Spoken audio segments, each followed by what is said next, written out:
Time to take our first look at sports. Jack here to take over for that. And a little local hockey, Jack, and that rivalry on at the Civic Center again last night. Yeah, and it's always a good game when these two get together. Maybe a little chippy at times, but yeah, people like that. So every time these guys get together, well, the fans are in for a treat. The Bobcats were looking to get back in the win column after a disappointing loss to the last place St. Albert Steel. Midway through the first, Cats on a 5-on-3 power play, and they make the Ponts pay. Mitch Gartner's shot is blocked, but Matty Marceno jumps on the loose puck and puts it past Curtis Honey. Bobcats up 1-0. In the second, Bonnyville on a two-man advantage of their own, and they capitalize. Tanner Dusick's shot is tipped in by Ty Carey.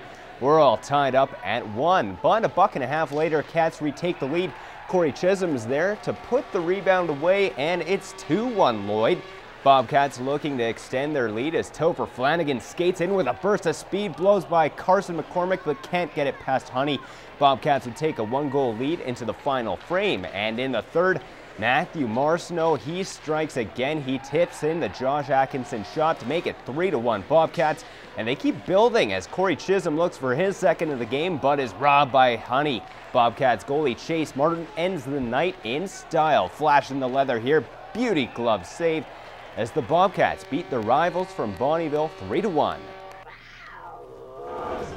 I chalk that one up as a real defensive game. Where I think all the battles, we won a lot of battles tonight, and I think we deserve the win by the battles we won. Just glad to keep it going. You know, my alignment's the big thing is the W, but it obviously feels good to score. Turning our attention to Junior B hockey now, there's going to be a great battle in the Border City tomorrow night.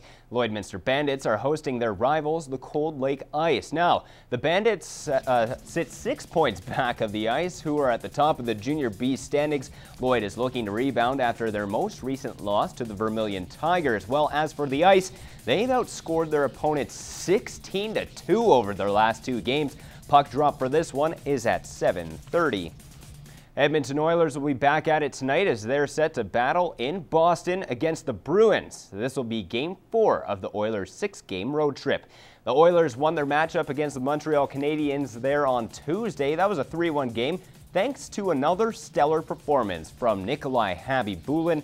And the Bruins, they're starting to come around after a slow start to the season. Boston is riding a mini 3-game win streak heading into tonight's action.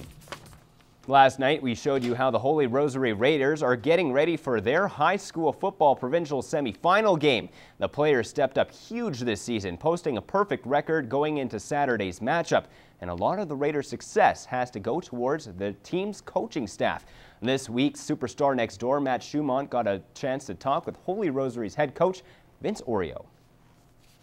Vince Oreo got into coaching 14 years ago and has nothing but success in his career. Was trying to find a place on the staff where I could help out, and football seemed to be a natural sort of calling for me. I wasn't much of a volleyball or basketball guy in high school, so when there was an opening, or I guess an opening on the football team, I took advantage of that. Vince did play a little football in high school, but just like Charlie Conway from the Mighty Ducks movies, he saw himself as more of a coach than a player. I took some time to study the game and learn from some really good coaches. I started out with Larry Sauer and Miguel Martinez, and those guys. I worked with those guys for 10 years, and I learned a tremendous amount from those two guys. Many of his players have called Vince's style of coaching as a player's coach and have nothing but good things to say about him.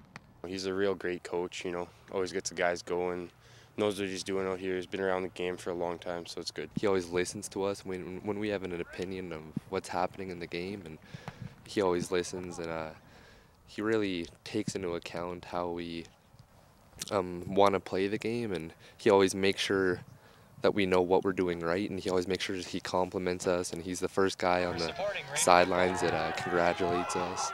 And it's comments like that that keeps Vince enjoying what he does for his young group of players. I've seen them come in as grade 10s, and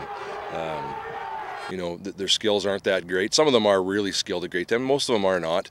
And just to watch them grow and see a kid who, in grade 10 was just really learning how to put his equipment on, and then when he gets to grade 12 ends up being a team MVP or winning some, a league award or a team award. That's where I get the most enjoyment. Matt Schumont, NEWCAP Sports. Brought to you by your local BRP dealer. Power Merchants of St. Paul, Norsask of North Battleford, and RecTech Power Products of Lloydminster, your local BRP dealers. And if you have someone you'd like to nominate for Superstar Next Door, email us at superstar@newcap.ca. That's it for my first look at sports. Stay tuned. Gerard's in next with weather.